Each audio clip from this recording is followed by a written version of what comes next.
Ok, Teilim 87. Encore une fois, on va voir comment Akadosh Baruch Hu, c'est incroyable, la Siyata d'Ishmaïa, l'aide du ciel. On dirait que David Ameler, il y a 3000 ans, il nous a donné les nouvelles. On ne lit pas des nouvelles de Radio-Canada ou du Parisien, ou je ne sais pas quel journal, New York Times, mais on lit Teilim et David Ameler, il nous envoie exactement qu'est-ce qu'on a besoin de savoir au moment où on a besoin de savoir. Mamash, Nevoua de David Ameler. Alors, pourquoi et qu'est-ce qu'on fait avec ce Teilim? Alors déjà, vous allez voir, Teilim, Leoshia, Irme Oivim, celui qui veut que sa ville, elle soit protégée des ennemis. Une ville où on a malheureusement des ennemis qui veulent nous faire du mal. Aujourd'hui, il y a quelques années, on n'aurait même pas imaginé qu'on serait touché par ce genre de mots. Une ville où des ennemis nous veulent du mal. On aurait pensé qu'on était au Moyen-Âge. Aujourd'hui, on est devant nous.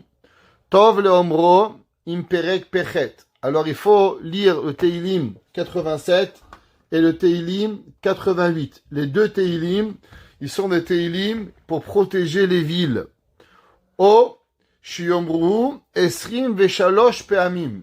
S'il veut pas dire le Teilim 87 et le Teilim 88, qui disent le Teilim 87 23 fois. Les Hatzil Ha'ir Mi Ha'oivim. De sauver la ville des ennemis, Shetzaru Alea, qui sont au-dessus de la ville et qui encerclent la ville. Et ce Teilim, il va aider pour pouvoir protéger la ville. Alors, on va prendre du temps, pas du temps, on va gagner du temps, on va vivre le temps, ça c'est la vie quand on étudie la Torah, avec ce Teilim 87, et on va essayer d'expliquer chaque pasouk, et on va voir qu'il y a deux avenues dans le Teilim, on va voir le Radak, on va voir Rashi, comment ils expliquent, et comment ce Teilim, il est vraiment incroyable. Livne Korach Mizmor. Teilim 87, il dit, les enfants de Korach, on sait tous que Korach, il est mort, mais les enfants de Korach, ils sont pas morts. Ou bene Korach lometu. Pourquoi? À cause qu'ils ont fait tchouva. Et qui était Korach? Un Lévi des Lévi'im qui servaient au Beth Amikdash. Shemuel Hanavi faisait partie des descendants de Korach. Alors, les descendants de Korach, ils vont chanter ce Teilim.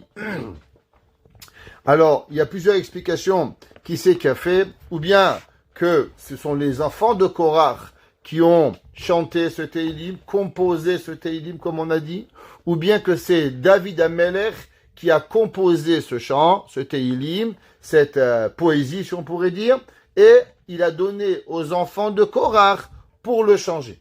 Livne Korach Mizmor. Pour les enfants de Korach, il va être chanté. Mizmor Shir. Ouais. Alors, ça c'est un chant qui est pas seulement pour pouvoir une lamentation, une poésie. Non, c'est un chant qui a été écrit par David Ameler pour pouvoir être chanté au Beth Amikdash. Vous allez comprendre pourquoi David Ameler, il a voulu qu'on va chanter ce chant au Beth Amikdash. Yesudato. Alors, que vient du mot Yesod? Le mot Yesod, il veut dire basé, une base, un socle. Alors, il dit, quelle est la raison de ce Teilim? David Ameler, il dit, Beharere Kodesh. La base de ce Teilim, elle est basée sur les montagnes saintes. Qu'est-ce que c'est la montagne sainte? Vous comprenez que c'est Yerushalayim. La montagne sainte, elle s'appelle Yerushalayim. Alors les Mefarshim, ils se posent la question et ils disent pourquoi c'est marqué Harere Kodesh. Au pluriel, les montagnes saintes. Alors on aurait dû dire la montagne sainte. Parce que Yerushalayim, c'est une montagne, c'est pas deux montagnes. Alors pourquoi David Amelech il dit Shir, le chant Yesudato, qui a été instauré comme base pour les montagnes, au pluriel, Harere, pas Har, Kodesh, qu'elles sont saintes. Sur ça, on trouve deux explications. On trouve dans le Radak qui dit qu'en vérité, Yerushalayim, c'est pas une montagne, mais Yerushalayim, c'est deux montagnes. Et si vous voyez dans les psukim, souvent on voit une montagne qui s'appelle Har Tzion, le mont de Tzion, et aussi on appelle ça Har Habayit, le mont du temple. Alors, ça veut dire, dit le Radak, qu'en vérité, Jérusalem, c'est pas une montagne, mais c'est deux montagnes. Et par rapport à ça, David Amelech, il appelle Jérusalem les deux montagnes. La montagne de Jérusalem, où les gens habitent, et la montagne, le mont du temple, et les deux, ils s'appellent Harere Kodesh. Le Midrash dans Tehillim, le Midrash, il dit, qu'est-ce que ça veut dire les montagnes? Alors, il dit, ça fait partie d'une prophétie. Dit le Midrash, vous savez qu'il y a deux grandes montagnes qui s'appellent Har Tabor, le montagne de Tabor, et Har HaKarmel, la montagne de Har HaKarmel. Chez moi, Navi, il habitait sur Har Carmel, et Har Tabor, qui était en dehors d'Eretz Israël. Dit le Midrash, à la fin des temps, Akadosh Baruch Hu, il va prendre ces deux montagnes, montagne de Carmel, montagne de Tabor, il va les déraciner et il va les planter sur Jérusalem. Et au-dessus de ces montagnes, Akadosh Baruch Hu, il va recréer son troisième temple comme une pyramide. C'est comme ça que Akadosh Baruch Hu va faire. Le Beth Amikdash, au-dessus du Beth Amikdash, il va y avoir Har HaKarmel. En dessous, il va y avoir Har Tabor qui va arriver et qui va être. Et c'est pour ça qu'elle s'appelle Harere Kodesh, les montagnes saintes, que tout Jérusalem va devenir une pyramide de montagnes, Har Tabor et Har HaKarmel. Et c'est pour ça que c'est écrit dans les versets que à la fin du temps, le temple ressemblera à toute Jérusalem d'aujourd'hui.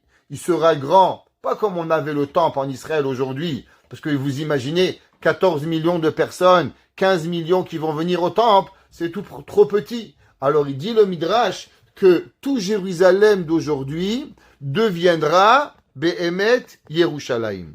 Et tout Israël deviendra Jérusalem. Et il dit, c'est pour ça que, en vérité, comment Jérusalem pourra devenir tellement grande?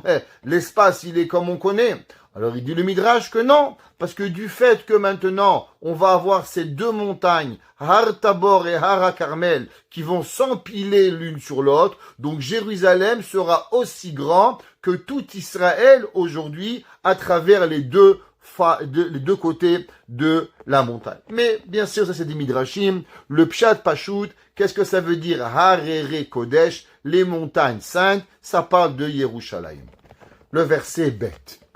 Ohave Hashem, ceux qui aiment Dieu, l'amour d'Hashem, Ohave Hashem. C'est comme un homme, tu demandes à un homme, qui c'est qui est ton amoureux? Ta femme, ton mari, tes enfants. Akadosh Baruch Hu aussi. Hashem, il a des amours. Akadosh Baruch Hu, il aime. C'est quoi Ohave Hashem? Qui est l'amour d'Akadosh Baruch Hu? Dit le pasuk, Sha'are Tzion, les portes de Tzion, Mikol Mishkenot Yaakov, de toutes les résidences de Yaakov. Traduction littérale. Qu'est-ce que ça veut dire? Alors, bien sûr, on sait qu'à Jérusalem, qu'est-ce qu'il y a? Eh ben, c'est les endroits où on étudie la Torah, les endroits où on prie. Alors, il dit le pasuk, qu'est-ce que c'est Ohave Hashem? Les amours de Dieu.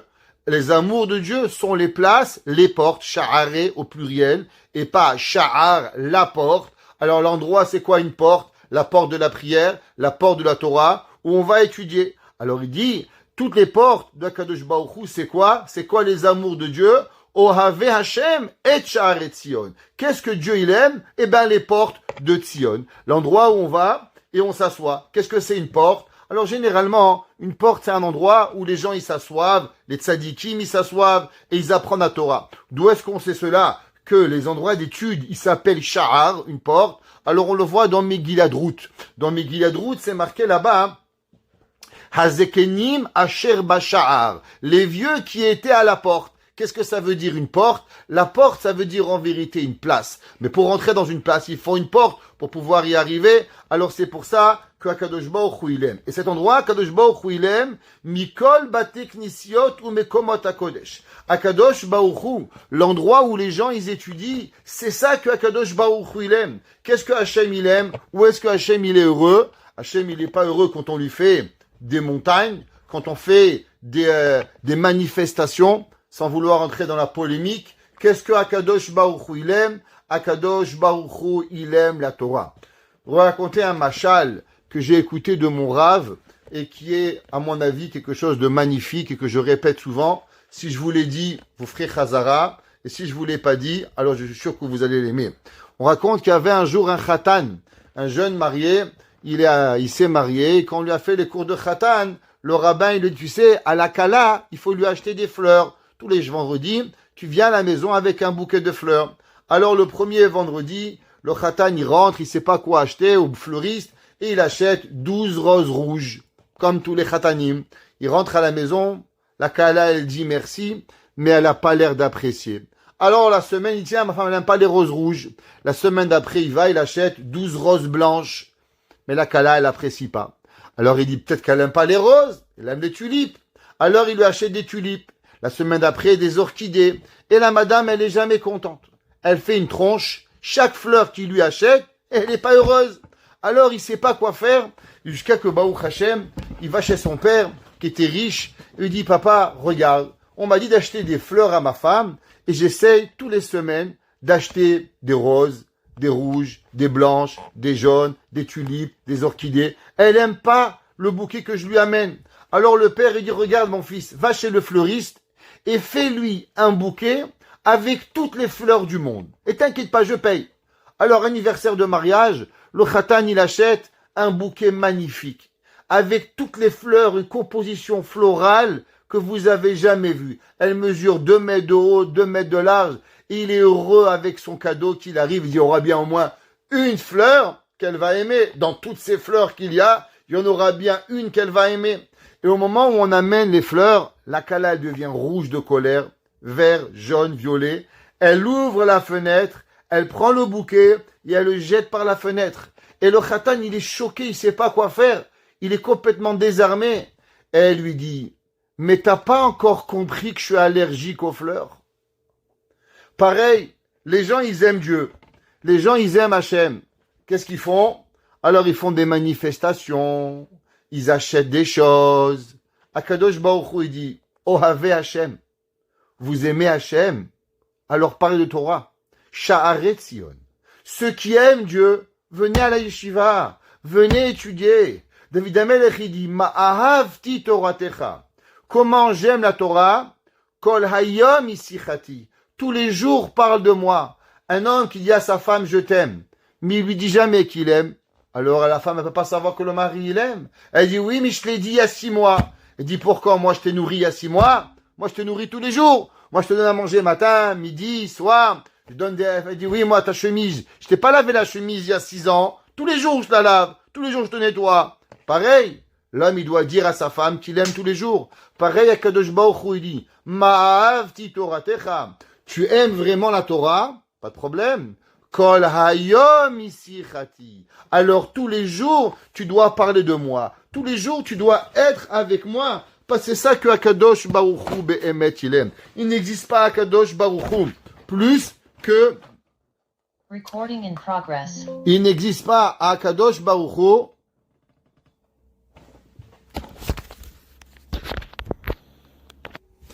Alors le pasuk qui dit Ohave Hashem Sha'aret Sion. C'est marqué dans le Midrash Tanchuma, dans Parashat Vayigash. Il dit le Midrash Tanchuma dans Parashat Vayigash. Qu'est-ce que ça veut dire Ohave Hashem Sha'aret Sion? Il dit Bo'ur'e, viens et regarde. Shekol ma she'ira le Yosef ira le Tzion. Tout ce qui est arrivé à Yosef Hatzadik est arrivé à Tzion. C'est marqué que Yosef, qui c'est qui aimait Yosef? Yosef et Israël, Ahav et Yosef. Israël, il aimait Yosef. Pareil, dans Tzion, c'est marqué Ohev Hashem Sha'aret Tzion. Qu'est-ce que Hashem, il aime? Hashem, il aime Sha'aret Tzion. Vaïnyan Pashut, il dit, le Shevet HaLevi, qui a Ahavat Yaakov li Yosef, Aïta Alide Limud Torah. Comment un homme, il aime un homme? Parce qu'il lui demande la glace. La glace, elle fait rien. Il y avait un jour quelqu'un, tous les jours il venait, et il accompagnait le Rav Chaim Kanievski de la maison, il l'a mené à la yeshiva. Et tous les jours, le monsieur il venait, et Rav Chaim lui demandait, Michila, c'est quoi ton nom? Alors, le monsieur était un peu gêné. Une fois tu demandes, 2 fois tu demandes, 10 fois tu demandes. À la fin c'est khlas, c'est chuma, il n'y a rien d'autre. Alors un jour, le Rav Chaim Kanievski, il a vu que le monsieur, il était gêné. Et de plus que tout le monde connaissait la grande intelligence de Rav Chaim Kanievski, il apprenait des pages de Talmud par cœur. Alors il était un peu, comment c'est possible? Le gars, il connaît des livres complets, il va oublier mon nom, Shimaran, qu'est-ce que c'est ça? Alors le Rav Chaim Kanievski lui a dit, dis-moi, j'aimerais bien me rappeler de ton nom. Dis-moi un petit chidouche de Torah. Et grâce au chidouche de Torah, j'oublierai plus jamais ton nom.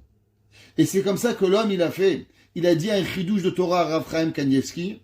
Et alors Rav Chaim, il n'a plus oublié son nom. Il dit le Shevet HaLevi. Par quoi Yosef, il aimait son fils? Vous croyez parce que Yosef, il était beau gosse? Alors il aimait? C'est pas ça qui faisait l'amour. Qu'est-ce qui faisait l'amour de Yaakov à Yosef?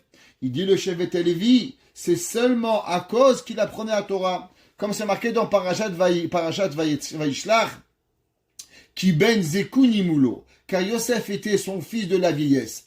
A priori, c'est un peu compliqué, parce que le plus petit enfant était Binyamin. Donc s'il devait aimer l'enfant le plus jeune qu'il avait, qu'on appelle ça le Benjamin, ça devrait être Binyamin, pas Yosef. Alors le Targum Munkelus, il dit, qu'est-ce que ça veut dire qui ben zekuni mulo? Il dit, Are bar chachim avele. C'était celui avec qui il avait de la chorma. Qu'est-ce que ça veut dire? Que Yaakov et Yosef, ils avaient une relation particulière. Ils avaient une relation de Torah. Et c'est ça qui a apporté l'amour. Un homme qui veut créer de l'amour dans sa maison, qu'est-ce qu'il va faire? Il va lire Paris Match? Il va lire VSD? Ça ne sert à rien. Il ne crée rien du tout avec ça. Je m'appelle ça existe encore, ces journaux. Il va lire le Paris Match, le journal de Montréal. Ça crée rien, ça crée du vent. Qu'est-ce qui crée de la Ahava? Quand un mari et sa femme, ils vont étudier ensemble. Quand on étudie la Torah ensemble, quand on va développer une idée, qu'est-ce que ça veut dire Ahava? Qu'est-ce que ça veut dire Yir'a? Qu'est-ce que ça veut dire Hachem? Qu'est-ce que ça veut dire Nisayon? Qu'est-ce que ça veut dire Adam le Amal Yulad? Qu'est-ce que ça veut dire être Adam? Qu'est-ce que ça veut dire Ish? Qu'est-ce que ça veut dire Isha? Qu'est-ce que ça veut dire Shabbat? On développe un sujet ensemble, alors on se relie ensemble. Quand moi je demande qu'est-ce que c'est ça? Toi tu me dis ça c'est un livre. Moi je dis c'est pas un livre, c'est un ramassis d'idées. Quelle différence entre un ramassis d'idées et un livre? Quelle différence ça fait? Alors, à partir de maintenant, ma vision et notre vision, elle va changer. Parce que ça va plus s'appeler un livre. Maintenant, chaque fois que je vais voir un livre, je vais avoir un petit peu de toi en moi. Qu'est-ce qui fait qu'une personne s'attache? Une personne ne s'attache pas à ce qu'elle mange sa femme. Parce que sinon, Benny, il aurait beaucoup de gens qui l'adoraient. Parce qu'il nourrit des centaines de personnes par jour. Pourtant, Benny, il fait des shawarma, il est gentil. Mais je pense pas qu'il y a des gens qui l'aiment. Pourtant, il les nourrit tous les jours. Il y a des gens qui mangent la Benny tous les jours. Alors pourquoi, ou la foudrerie, ou Méadrine, pourtant il nourrit tous M. IGA, on n'est pas amoureux de M. IGA. Alors pourquoi on aime notre femme, on aime nos enfants? Parce que quand on a quelqu'un avec qui on partage une idée profonde, alors ma vision de la chose, elle va être à l'éternité. Un homme et une femme qui partagent, qu'est-ce que ça veut dire le mot chinour? Qu'est-ce que ça veut dire le mot Shabbat? Qu'est-ce que ça veut dire le mot Yom Tov? Qu'est-ce que ça représente pour toi chaque détail de ta vie? Alors automatiquement maintenant, je suis avec toi, je vis avec toi. Chaque fois que je vais entendre le mot Shabbat, je vais penser à toi. Chaque fois que j'entends le mot chinour, je vais penser à toi. Chaque fois que je vais penser au mot à Melacha, je vais penser à toi. Ta'anouk, Tsara, chaque mot, parce qu'on étudie ensemble. C'est pour ça que Yaakov et Yosef, ils avaient un amour particulier. Quel amour? L'amour de la Torah. Et c'est pour ça que Hachem, il dit, Ohave Hachem. Qu'est-ce que Hachem, il aime? Share Tzion, les portes de Tzion. Pourquoi? Ki en ahava ke ahavat Torah. Il n'existe pas rien d'autre dans le monde que la ahavat Torah. Le Rachaim Akadosh, il dit, et avant que vous dites le Rachaim Akadosh, j'aimerais vous dire, la Hagdama, la préface le Admour de Sochotchov. Le Admour de Sochotchov, il a écrit un livre qui s'appelle le Igletal. Dans le Igletal, il demande une question. Tout le monde sait qu'il existe un concept qui s'appelle Torah Lishma. D'étudier la Torah pour Hachem. Ça veut dire, il y a 2 gens qui étudient, 3 genres de personnes qui étudient la Torah. La pire des espèces que la Torah a dit que ça vaut même pas la peine d'être vivant quand on est comme ça. La Gemara a dit que celui-là vaut mieux qu'il meure. Sa vie, elle ne vaut pas la peine d'être vécue. Pourtant, elle étudie. La Torah a dit, celui qui étudie, pour pouvoir faire du mal. Qu'est-ce que ça veut dire? Ça veut dire qu'il y a des gens qui étudient et grâce à leur Torah, alors maintenant, ils écrasent les gens en dessous de eux. Ça veut dire que, ah, toi tu fais mal, ah, toi t'es comme ci, ah, toi t'es comme ça. Ça veut dire que leur Torah, elle est devenue une arme pour écraser les gens. La Torah dit cela, Moutav, Shiafor Shiliato Alpanav. Lui, vaut mieux qu'il soit jamais né. Fallait que dans le ventre de sa mère, il meure. Barminan, c'est grave, ce que la Gemara a dit. Même l'air que tu respires, elle vaut pas la peine. Barminan, terrible. Il y a des gens que leur Torah, elle vaut pas. C'est pas bien. Il y a des gens qui étudient la Torah parce qu'ils gagnent de l'argent. C'est comme il y a des médecins. Il y a des médecins qui sont des médecins, pourquoi? Parce qu'ils aiment sauver des vies. Ils aiment leur métier. Et il y a des gens, ils sont médecins, pourquoi? Pour avoir un chèque. Un jour, je me rappellerai toujours, j'étais devant Yavne, il y avait Moranina. Tout le monde connaît Moranina. En plein hiver, elle sort de sa voiture, et la pauvre, elle glisse par terre. Et elle tombe la tête en première, comme ça, et elle fracasse le sol. Vieille madame, la pauvre. Alors, on était là à Trondheim, et d'un coup, il y a un professeur, un docteur que je connais, qui fait son jogging devant l'école. Et je l'arrête, je lui dis, monsieur, vous pouvez nous aider? Il fait call 911, I'm busy. Je comprenais pas. Comment un médecin, il voit une professeure, une juive de chez nous, et il te fait call 911, I'm busy. Et j'ai compris. T'es pas médecin, mon frère. T'es seulement une façon de de prendre ton argent. Parce que tu tiens pas la médecine. Un homme qui aime la médecine, il peut pas voir une femme souffrir et te dire call 911. J'ai pas dit comment te déranger à 2h du matin. Je te dis juste que devant toi, être quelqu'un. Pareil, il y a des gens, tu la Torah. Pourquoi? Tu la Torah pour pouvoir être appelé rabbin. C'est bien être appelé rabbin. Quand tu arrives à la synagogue, on te met devant, tu as une belle barbe, les gens te parlent. C'est bien, du kavod. La Gemara dit ça, c'est pas top. Mais avec le temps, celui-là, il a une chance. Il a une chance qui va changer. Mitor shelo lishma, balishma. Et il y en a un autre qui étudie pour Dieu. Alors, le Admour de Sochotchov, il demande, j'ai une question. Est-ce que celui qui étudie pour Hachem, est-ce qu'il a le droit de kiffer l'étude? Ou du fait qu'il kiffe l'étude de la Torah, ça enlève quelque part la relation qu'il a avec la Torah, avec Hachem, et c'est un petit peu un plaisir personnel, parce que tu kiffes ce que tu fais, alors ça enlève dans le lishma de l'étude de la Torah. Le Admour de Sochotchov, il dit, non seulement ça enlève pas, mais celui qui kiffe pas l'étude, alors il a quelque chose en moins. Dans la préface du Igletal, il dit que la Torah, ce qu'elle nous demande à chacun de nous, c'est non seulement d'étudier, mais de kiffer l'étude de la Torah. Tu es là, tu es heureux.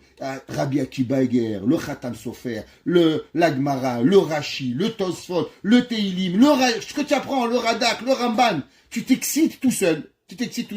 Des fois, ma femme me dit, mais qu'est-ce qui t'arrive? Je dis, tu comprends pas, je suis excité. Je me dis, pourquoi? J'ai tenu un cours, après au Torah, j'ai appris. Mais il dit, mais ça va, faut te faire soigner, là. Je dis, non, je ne peux pas rester en place. Ça tient pas, la chaise. Pourquoi? Parce que je kiffe. J'étudie, je suis heureux d'apprendre la Torah. Alors, il dit, pareil, Akadosh Baruch Hu, qu'est-ce qu'il kiffe? Hachem n'a pas d'amour, et il n'aime personne qu'Aviachol. Qu'est-ce qui déclenche l'amour chez Dieu? Dit le Midrash, qui en ahava ke ahavat Torah. Il n'y a personne qui peut aimer rien à part la Torah. L'amour de la Torah, c'est quelque chose que si tu l'as, le feu il brûle tellement que tu ne sais pas où tu peux arriver. Comme c'est marqué, Ohave Hashem. La Gemara dit, qu'est-ce que ça veut dire, Ohave Hashem? She'arim ametsuyanim bahalacha. La Gemara dit que ceux qui sont en train d'étudier et qui sont en train, alors Dieu il aime ça, même plus que la synagogue. Dieu il aime les synagogues. Dieu, il aime les endroits d'études. Mais quand l'homme, il est en train d'aimer la Torah, cet amour, il développe chez Akadosh Baruch Hu quelque chose d'extraordinaire pour pouvoir y arriver. Le Harizal, il écrit, et dit, vous savez, on entend souvent le mot Tzion, Sha'are Tzion. C'est quoi la valeur numérique de Tzion? Alors, Tzadik, c'est 90. 10, Yud, c'est 10. Alors, aujourd'hui, on va être gentil. 90 plus 10, 100. 100 plus Vav. Vav, c'est 6. Ça fait 106. Plus Noun. Noun, c'est 50. Ça vous donne combien? 106 plus 50, 156. C'est la même valeur numérique que Yosef. Yosef. Yosef, c'est combien? Yud, 10.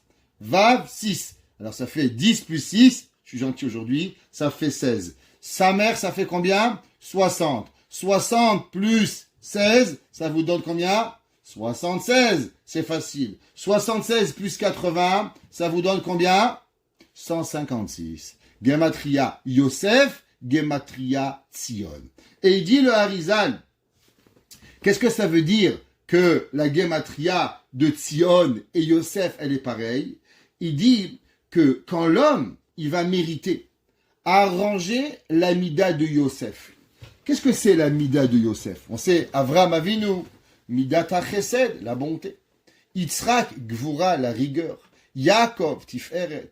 Moshe, Netzach. Aharon, Hod. C'est quoi Yosef?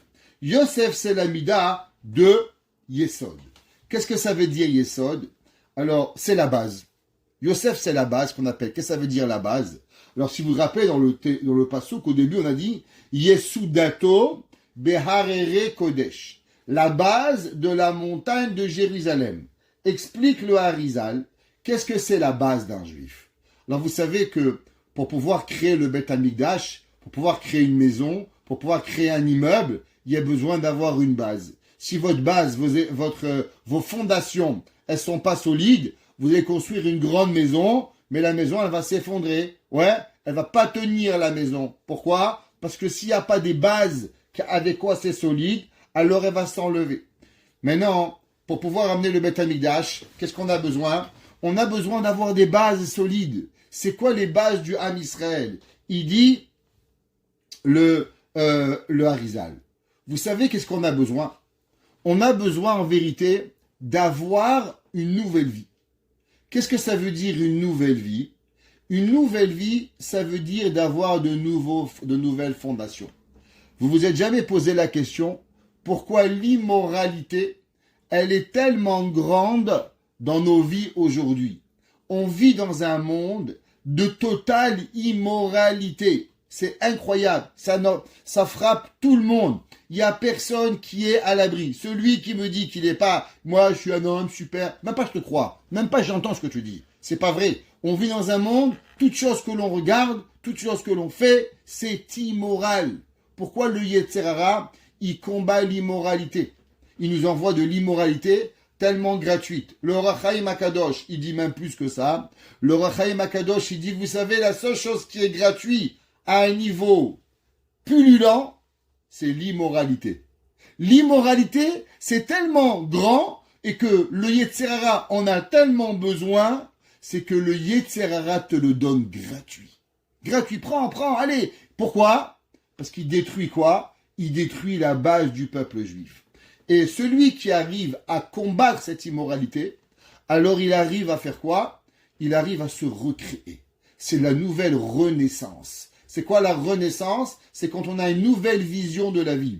Et comment on arrive à avoir une nouvelle vision de la vie? Quand on n'est pas soumis à notre Yetzer Hara. Qu'est-ce que ça veut dire soumis au Yetzer Hara?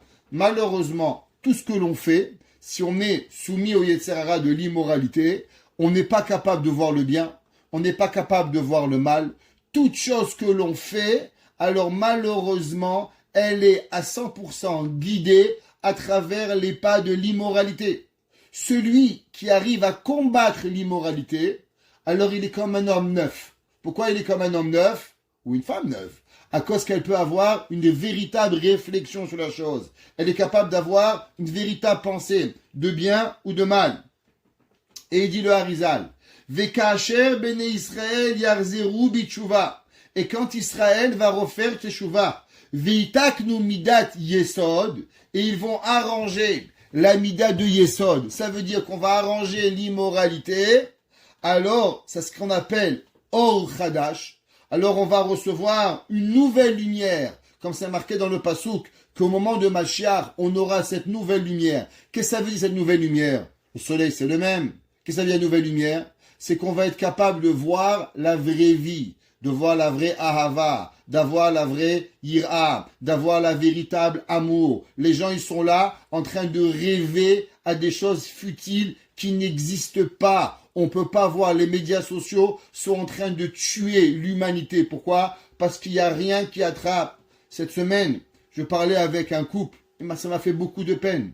Et malheureusement, des jeunes gens, heureux, bien, ils arrivent, ils n'ont pas 25 ans, ils veulent divorcer. Et je leur demande, mais pourquoi? Ils me disent, il ne se passe rien. Il n'y a rien. Je dis, quoi, il ne se passe rien? Alors, en parlant avec eux, je viens de découvrir quelque chose que je ne comprenais pas. Chez nous, à la maison, le dimanche, on va faire les courses. C'est sûr qu'il manque de rien. Ou le jeudi, la semaine, on est ensemble, on cuisine ensemble, on nettoie ensemble, on lave la vaisselle ensemble, on fait tout ensemble. Eux, malheureusement, la jeunesse, on rentre à la maison à 4 heures. Pourquoi cuisiner? On va sur Uber Eats, on commande Uber Eats. Madame, elle arrive, le repas, il arrive, elle le mange. Le mari, il arrive 2 heures plus tard, il le mange. On débarrasse même pas, il n'y a pas de vaisselle. Pourquoi faire de la vaisselle? Parce que tu manges dans le plat de Uber Eats. Alors tu manges là-bas, tu jettes, il n'y a pas de vaisselle, il n'y a pas de table à préparer, il n'y a rien. Madame, elle sait, on mange quoi ce soir chez Benny? Ça veut dire shawarma. Dans ton ordinateur, il y a déjà la commande précédente de ce que tu aimes. Alors on se parle même pas. Qu'est-ce que tu veux manger? Alors après 3 ans de mariage, c'est pas amusant. Et on arrive à vouloir divorcer. Parce qu'on partage rien. Il n'y a rien qui est avec nous pour pouvoir y arriver. Il n'y a pas d'yesod. Il n'y a pas de lumière qui s'allume. Le passou qui dit, qu'est-ce que ça veut dire quand on va arranger? On va vivre notre vie dans la moralité. Alors on va être Or Chadash, Al Tzion Ta'ir. Alors il va allumer sur Tzion. Qu'est-ce que ça veut dire? Tzion Gematria Yosef. Comment, il dit le Harizal, la lumière va briller sur Tzion seulement et uniquement quand Tzion, tu le remplaces par Yosef, qui s'appelle la moralité. Ça veut dire que si on veut mériter la lumière de Mashiach, eh ben nous dit le Harizal, la seule façon que l'on a, c'est à travers réparer la moralité. Et c'est pas pour rien, et on ne veut pas apporter de jugement, que à travers quoi le massacre il a eu lieu?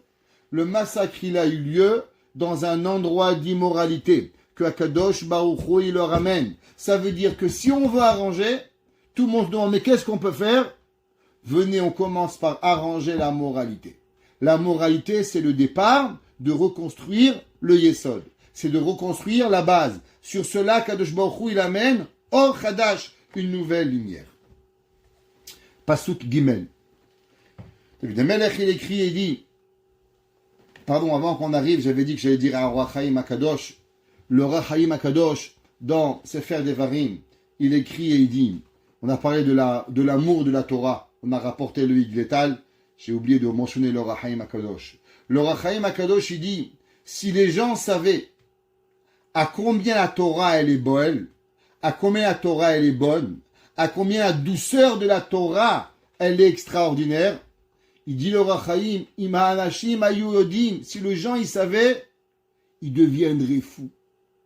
Le Roi Chaim il dit que l'homme il a l'extasie. C'est quoi l'extasie? Les gens ils cherchent les drogues. Ils fument la marijuana, après la cocaïne, après l'héroïne, après le crack. Qu'est-ce qu'il veut? Il veut augmenter dans les drogues pour toucher le nirvana. Il dit le Roi Chaim, il y a mieux que tout. Il y a une drogue qui te fait que du bien, zéro mal, et tellement elle est puissante que tu peux devenir fou de cette chose-là. Tu sais qu'est-ce que c'est? L'amour de la Torah. La Torah, quand l'homme il étudie, alors automatiquement, il nous donne quelque chose d'extraordinaire. Un jour, le Mashgiach de l'Écoud, il a dit, qu'est-ce que ça sert un rabbin vivant? Il dit, Rav Aaron Kotler, pratiquement tous ses cours, il les a écrits. On a des livres sur tous les enseignements de Rav Aaron Kotler. Alors on a demandé un jour à Rav Nathan Schwartzvogel, pourquoi tellement vous pleurez la mort du Rosh Yeshiva Reb Aaron? Mais après tous ces livres, ils sont là. Pourquoi vous pleurez le Rav?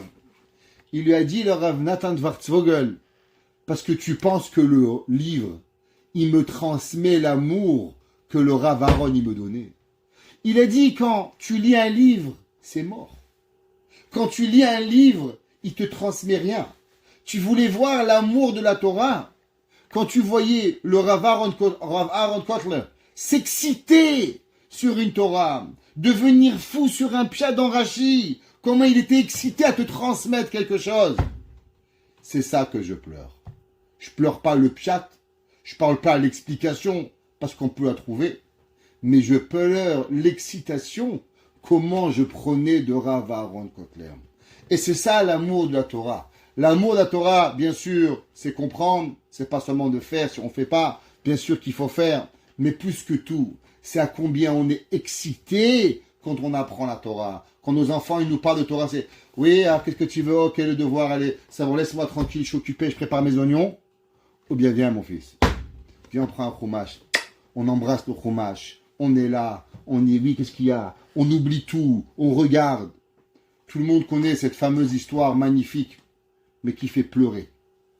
Il y avait un jour, un enfant, il rentre en classe, et le rabbi demande, les enfants, quelle est la chose la plus importante dans la vie?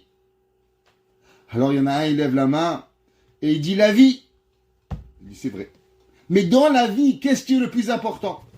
Alors chacun, il dit quelque chose, et le rabbi trouve une excuse, et il y en a un, il dit, rabbi, c'est la Torah. La Torah, c'est la chose la plus importante de la vie. Il y a un enfant qui dit, rabbi, il y a plus important. Alors le Rav, il dit, qu'est-ce qu'il y a de plus important que la Torah? Et il dit, ben la Dafina. Et là, le Rabbi, choqué, il dit, pourquoi la Dafina? Il dit, parce que chaque semaine, quand je dis mon Dvar Torah, mon père, il dit, allez, vite, vite, vite, amène la Dafina. Ça veut dire que la Dafina, elle est plus importante que la Torah. Ça, c'est le monde aujourd'hui. Quand on étudie et on regarde le téléphone, quand on étudie et on pense à autre chose, quand on n'est pas excité par la Torah, il y a autre chose qui nous excite, alors ça veut dire qu'on a décidé que l'autre chose, il est plus excitant. Un khatan, le jour de son mariage, il n'y a rien qui l'excite, à part son mariage. Demande à un khatan, dis-moi, t'as envie de parler à Freha? T'as envie d'aller jouer le match de hockey? T'as envie d'aller voir la Coupe du Monde? Il dit, mais je me marie aujourd'hui. Moi, je connaissais un garçon qui était malheureusement tout sauf sérieux. Tout. L'anti-sérieux. Ça veut dire, tu le vois, tu imagines tout ce que ça peut représenter, l'amusement, c'est lui. C'est lui. Et je me demandais toujours comment il allait se marier. Et bien sûr, toujours avec la rigolade, rien de sérieux. Et le jour de son mariage, j'étais témoin à son mariage. Alors je m'assois, et là, il y a le khatan, il y a le rav, il y a moi, je suis assis, j'attends pour Sina Ketouba. Et d'un coup, il y a un garçon qui vient lui raconter une blague. C'est ça qu'il est, c'est un clown. Et le khatan, il lui dit, très sérieusement, maintenant, c'est pas le moment, je me marie. Ça veut dire que même le clown, même Théo le clown, il comprend. Le jour de la choupa, c'est pas important la blague. Mais la blague, c'est ta vie. Non. Maintenant, je me marie. À ce moment-là, je dois être sérieux. Même Théo le clown, il comprend ça. Chaque fois qu'on étudie la Torah, c'est notre mariage avec Hachem. À combien on est sérieux? À combien on le prend avec sérieux? À combien on est là? On fait, au moment où on fait la tfila, oh, ça va, je peux prier 10 minutes, je peux être Kadosh Baruch Hu, vivre Hachem. David Amelech, il dit, Nichbadot medou barbach. Qu'est-ce que ça veut dire? Les choses d'honorant, alors on parle de toi. Il y a une machloket entre Rashi et le Metsudot. Comprendre ce verset. Ir ha-Elohim, c'est là, la ville de Dieu pour l'éternité. Il dit Rashi, qu'est-ce que ça veut dire? Que Akadosh Baruch Hu, il parle sur Yerushalayim des choses qui sont très bien et qui sont très honorantes. Ir Elohim, Yerushalayim, qui est le nom Mechoubad, qu'elle s'appelle comment? Ira Elohim. Ça veut dire quelle est la chose la plus importante qu'on peut dire sur Jérusalem? Qu'elle s'appelle la ville de Dieu. C'est là et elle sera l'éternité. On pourra voir là-bas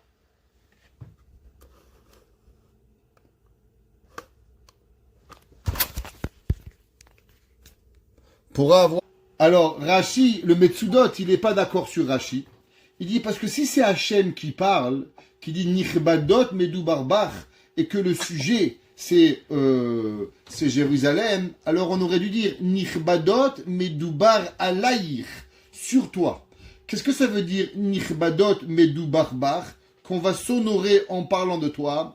Il dit le Metsudot que dans la ville de Jérusalem, on parle des choses les plus honorantes. Et il dit qu'est-ce que c'est? C'est le Sanhedrin qui décide quelle halakha on fait, qu'est-ce qu'on fait. On étudie la Torah, on fixe les lois d'Israël. Quand il y avait une question halachique à l'époque, qu'est-ce qu'on faisait? Une marloquette. On allait à Jérusalem, on allait au Beth Amikdash, et le Bedin tranchait. Moutar Assour, il n'y a pas de marloquette Rav Ovadia Yosef et le Chazonish, il n'y a pas le Rambam et le Shulchan Arour, il y avait une halakha. On arrivait au Beth Amikdash, on demandait au Rabbanim, et là-bas on tranchait. Il y avait la Cour suprême d'Israël qui tranchait. C'est ça le pasouk Nichbadot.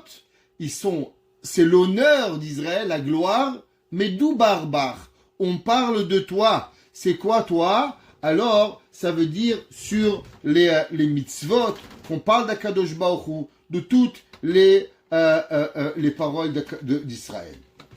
Azkir, là le pasouk d'Alet, il dit Azkir Rahav ou Bavel, et on va mentionner Rahav, Bavel, les Yodéaï, à ceux qui me connaissent, Iné Peleshed Vetzor, voici les Palestiniens, Vetzor, et Imtsor, on va voir qu'est-ce que c'est, Imkush Zeyulacham. De quoi ça parle ce verset? Alors à l'époque, il y avait bien sûr deux grands pays. Les deux grands pays s'appelaient la Babylone, c'était les Assyriens, alors des fois ça s'appelait Babylonie, des fois ça s'appelait les Assyriens, et il y avait bien sûr l'Égypte. C'était eux qui essayaient de contrôler un petit peu Israël et toute la région.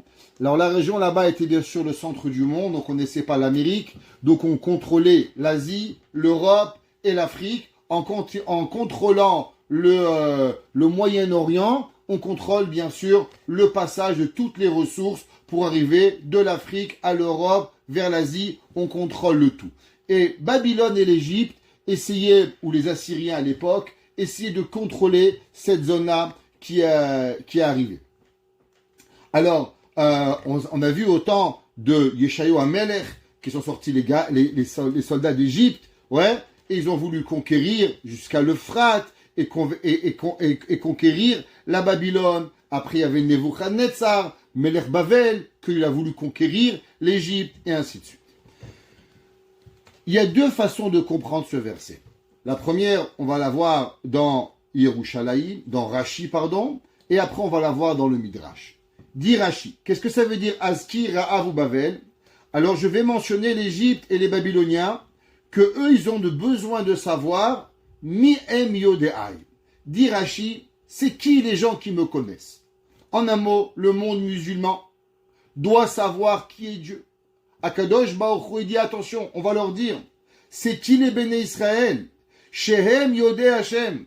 Ça veut dire on nous prend souvent comme malheureusement des choses qu'il faut pas.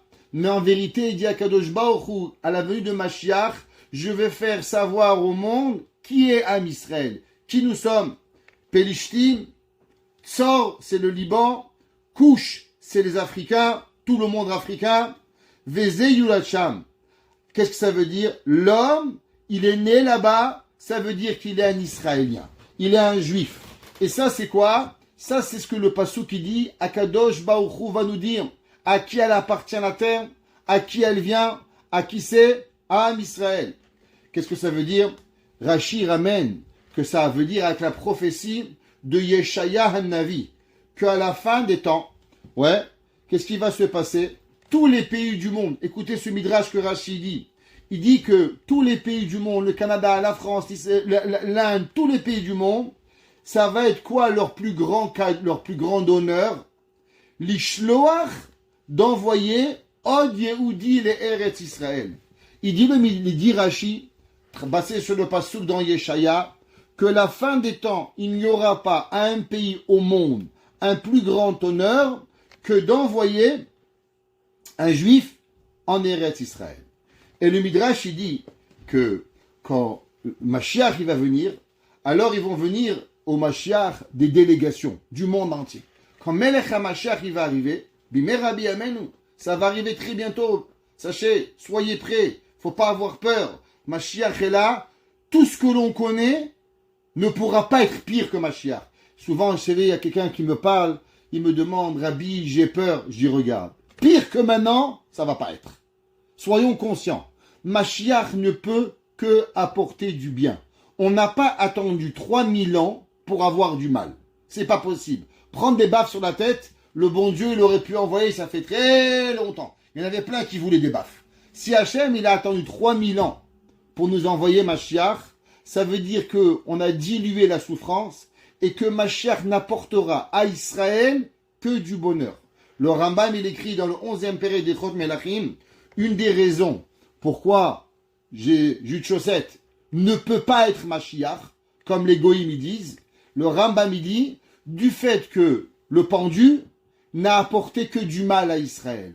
Le but de Mashiach est de faire du bien à Israël. Donc n'ayez pas peur quand on parle de Mashiach. Il y a des gens que ça leur fait des angoisses. Qu'est-ce qui va m'arriver? Où j'en suis? Soyez pas angoissés. Remplissez votre cœur de Emouna, de confiance, de bitachon en Hachem, de croyance, savoir que ça sera que du bien qui va arriver. Il dit le Midrash dans Teilim que tous les messagers du monde vont venir à Yerushalayim, vont venir voir Mashiach et ils vont lui apporter des cadeaux.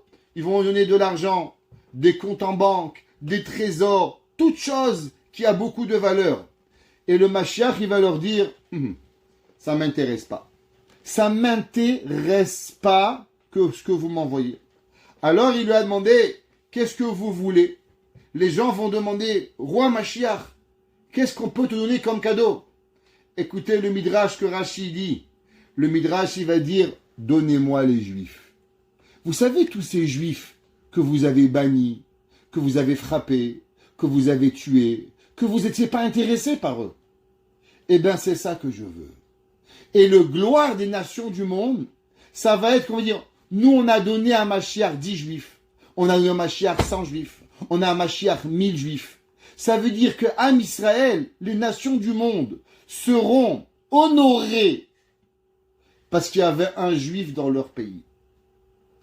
Comme c'est marqué dans Yeshaya, dans le Pérec 66, Pasuk Bet, Ve'eviu et kol achechem mikol hagoyim mincha. Et ils vont apporter tous leurs frères en cadeau à Mashiach, Matana Hashem. C'est ça qui va arriver. C'est pour ça que le chanteur, le Meshorer, a dit Yerushalayim. Sheomnam hayehudi hazeh be'atzmo, lo haya sham me'olam. Bien sûr, il y a des Juifs qui connaissent pas, qui ont jamais mis les pieds en Israël. Ouais. Seulement, ils sont des ancêtres d'Israël. Ouais. Et que eux, ils vont venir et ils diront sur eux, je suis juif, va en Israël, tu appartiens à la terre là-bas. Le pasuk est, il dit, le Tzion yamer, et à Jérusalem on dira, ish ve ish yuladba, homme et homme sont nés là-bas, ve'u yechonena elion. Et lui, il va se préparer, et il va baser, et il va solidifier Yerushalayim. Qu'est-ce que ça veut dire? Alors, le Farshim, ils expliquent et ils disent, Ish, Yuladba, ça veut dire que ce sont des Israéliens, des gens qui sont nés en Israël. Et le Midrash, il dit, qu'est-ce que ça veut dire Yuladba? Il dit que ce sont des gens, qui sont en Eretz Israël et qui vont venir en Israël et qui vont être considérés comme des gens qui vont venir. De quoi on parle? Alors, on parle, bien sûr, des Juifs qui ont été malheureusement, dit le Midrash, forcés à la conversion. Aujourd'hui, il y a une femme, elle est arrivée et au Bédine et elle a grandi en Jamaïque et elle a découvert que son arrière-grand-mère, alors elle faisait plein de choses juives. Elle salait la viande avant de manger. Elle mangeait pas du lait et de la viande. Et aujourd'hui, elle veut revenir aux sources. Et ça y est, bien sûr, elle n'a pas de preuves. Mais ça veut dire que elle est venue il y a 5 générations. Donc, on parle environ au moment de l'esclavage. Elle venait d'Éthiopie. Elle dit que son arrière-grand-mère était juive éthiopienne, qu'elle a été vendue au marché noir en Amérique. et qu'elle est sûre qu'elle était juive. Ça veut dire qu'il y a des gens qui sont juifs aujourd'hui et que malheureusement, à travers les années, ils ont été obligés à la conversion. Et ils se trouvent chez les Goïms. Et au moment où Mashiach il va venir, alors ils vont se rappeler.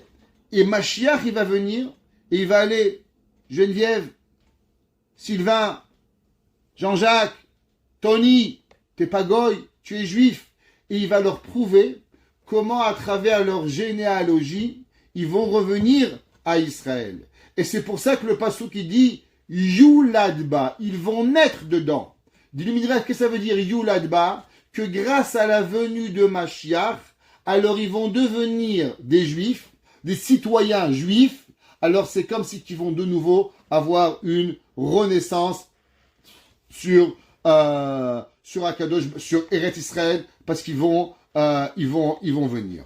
Et ça que le passouk qui dit Azkir Ra'av ou Bechol Yode'av. Qu'est-ce que ça veut dire? Il dit Rashi, qu'est-ce qu'on va dire à toutes ces nations du monde, à tous ces empires? Il dit, vous savez, aujourd'hui, quand vous voulez dire un homme il est important, mais tu sais, lui, c'est un Égyptien. Quand il y a un chercheur, qu'est-ce qu'il vous dit de l'Égypte? L'Égypte, ils ont rien, c'est un pays pauvre. Seulement, ils disent, ah, c'est un chanteur égyptien. Ah, il vient d'Afrique. C'est comme les Canadiens Mskenim.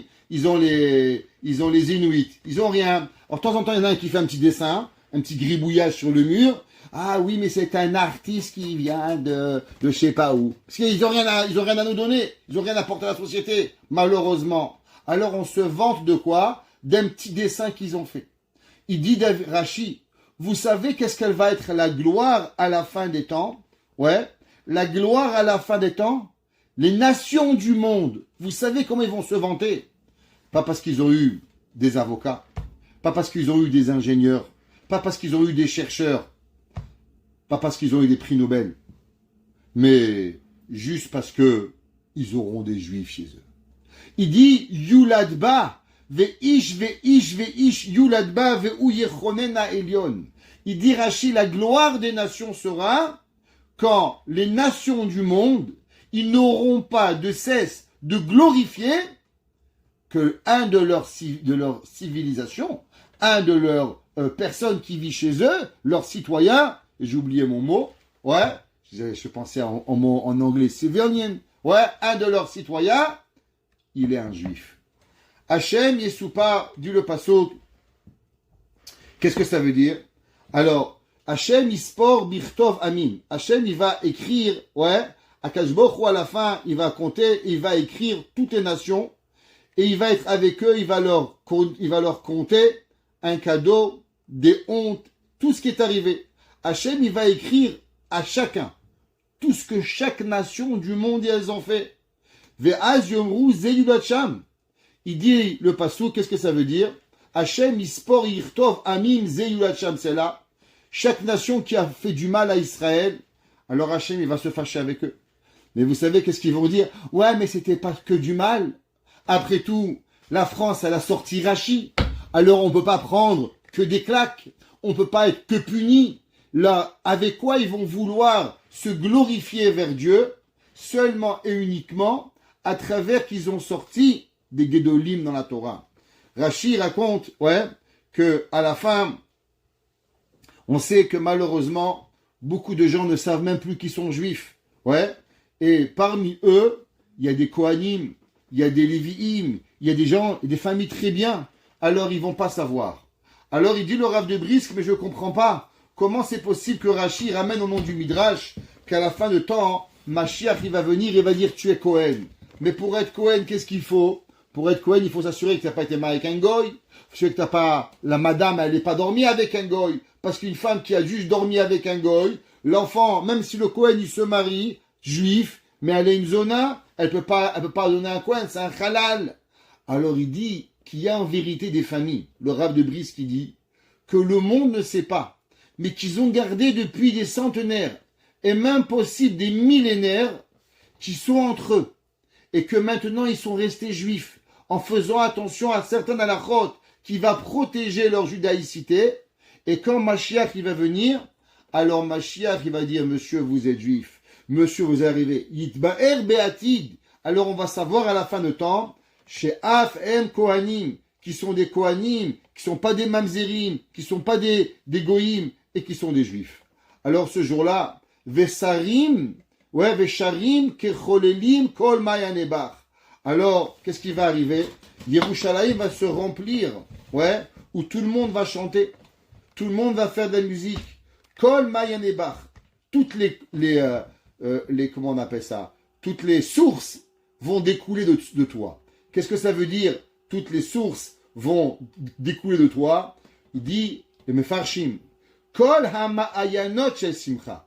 D'où découleront toutes les sources de joie du monde?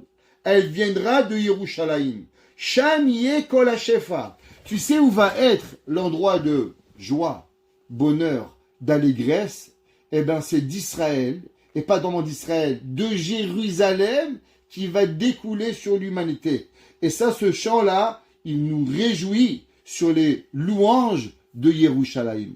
Alors, c'est ça qu'on pense à ce moment-là où on est là, à combien on doit être avec Akadosh Baruch Hu pour pouvoir y arriver à ce moment-là. Il nous reste encore quelques minutes. Qu'est-ce que ça veut dire? Ohave Hashem Sha'arei Tzion. Rabbi Nachman de Breslev, il explique. Et je vais faire une petite parenthèse, à savoir deux choses. Vous savez on a parlé souvent qu'il y a deux façons de ramener les gens à la Torah. On appelle ça, aujourd'hui, on va appeler ça la façon grossière, la façon Lubavitch et la façon du monde de la Torah. Beaucoup de gens disent, mais regarde, les gens Lubavitch, le monde Lubavitch fait un travail extraordinaire, et c'est vrai. Regarde, ils amènent des matzot aux gens. C'est vrai qu'ils amènent des loulavim. C'est vrai qu'ils mettent des téphilines. Alors pourquoi on ne devient pas tous Lubavitch? Soyons honnêtes. Pour qui on travaille? On travaille tous pour le même patron. Le patron, il s'appelle Dieu. Alors si ça marche, les Lubavitch, pourquoi on ne devient pas tous Lubavitch? Pourquoi tous les vendredis, on ne dit pas tous, allez, mitzvah tank, on va tous se prendre et on va mettre des téphilines à tout le monde? Même Gad Elmaleh, il a dit qu'il a été un moment mitzvah tank. Alors pourquoi nous aussi, on ne devient pas tous, un jour ou l'autre, on ne devient pas Lubavitch pour pouvoir y arriver? Rabbi Nachman de Breslev, et c'était commenté dans le Likutei Halachot, dans Ilchot Seuda Halachae. Et il dit en vérité, c'est pas ça qu'Akadosh Baruch Hu veut. Et encore une fois, chacun a le droit de comprendre la Torah et l'expliquer de différentes façons. Qu'est-ce que ça veut dire la Torah? Comment notre Torah, il dit Rabbi Nathan, que malgré qu'aujourd'hui il y a des gens dans les rues qui chantent Rabbi Nachman, mais c'était pas ça Rabbi Nachman, sachez. Rabbi Nachman de Breslev, il a jamais parlé d'être dans la rue avec une guitare et avec chanter. Ça c'est pas pour lui. C'est pour les Karl Barth, c'est pour d'autres personnes, c'est pas du Breslev. Rabbi Nathan de Breslev, il dit, qu'est-ce que c'est la Torah? Comment un homme, on juge personne, on se juge à nous-mêmes. Comment nous on sait que notre Torah, elle est une Torah émette? Qu'est-ce qu'on peut savoir? J'étudie bien, je ne dis pas. Comment je sais qu'est-ce qui est bien ou pas? Alors il dit Rabbi Nathan, comme on a rapporté, la Gemara dit Ohave Hashem, c'est quoi? Sha'arei Tzion. C'est quoi Sha'arei Tzion? La Gemara a dit, quand les portes, on étudie au port de la halakha. Et il dit, je ne comprends pas. Allo, bechol abati midrashot, oskim ba'alachot. Il dit, mais tous les endroits des yeshivas, on apprend la Torah. Alors, qu'est-ce que ça veut dire que, quel est l'endroit que Akadosh Baruch Hu, il aime, les portes où on étudie la Torah? Ça a l'air que pas tous les endroits de yeshiva, Hachem, il aime. Dit Rabbi Nathan, quel genre de yeshiva Dieu, il aime? Et quel genre de yeshiva Dieu, il aime pas? Encore une fois, on critique personne, on se regarde à soi-même, comment nous, on doit grandir. Et il dit, en vérité, vous savez qu'est-ce que c'est? C'est quand notre Torah, elle est tellement joyeuse. Quand vous rentrez, il y a des endroits où vous rentrez pour étudier, la vérité, l'angoisse, elle vous prend, vous avez l'impression de dire, tu sais, chez moi, Tisha B'Av, c'est plus joyeux. Il y a des endroits où tu rentres, tu as envie d'écouter le rabbin. Oui, Rabbi, c'est quoi la Torah? De quoi ça parle? Tu as envie. Il dit, Rabbi Nathan, tu sais qu'est-ce que c'est un endroit où Hachem il aime? Eh ben, c'est l'endroit où Akadosh Baruch Hu, où le rabbin, il donne la Torah, Et cette Torah-là, elle est tellement incroyable qu'elle ouvre les portes qu'à travers cela, les gens, ils ont envie de faire la Torah. Ça veut dire le Beth Midrash, il se remplit de lui-même. Toi, tu fais rien. Toi, tu es au Beth Midrash, tu étudies, tu es sympathique, tu donnes la vie aux gens. Alors, automatiquement, qu'est-ce qui arrive? La Torah, elle veut devenir, et la Torah, elle grandit. Il dit Rabbi Nathan, ça c'est ce qu'on appelle Sha'arim HaMetsuyaim Ba'alacha. La Gemara dit Kelo HaMidrash Ikar et la Hamaase. L'essentiel n'est pas l'apprentissage, mais c'est l'action. Il dit Rabbi Nathan, qu'est-ce que ça veut dire? Il dit que Hachem, il aime l'étude qui amène à l'action. Qu'est-ce que ça veut dire, il aime l'étude qui amène à l'action? Si un homme, il étudie, il fait pas. Si le gars, il apprend une loi de Shabbat et il fume Shabbat, c'est un monstre. Comme on a dit au début du cours. Hein, vaut mieux que tu sois pas né, mon frère. Pourquoi? Parce que tu apprends les lois de Shabbat et tu fumes Shabbat. Tu es malade.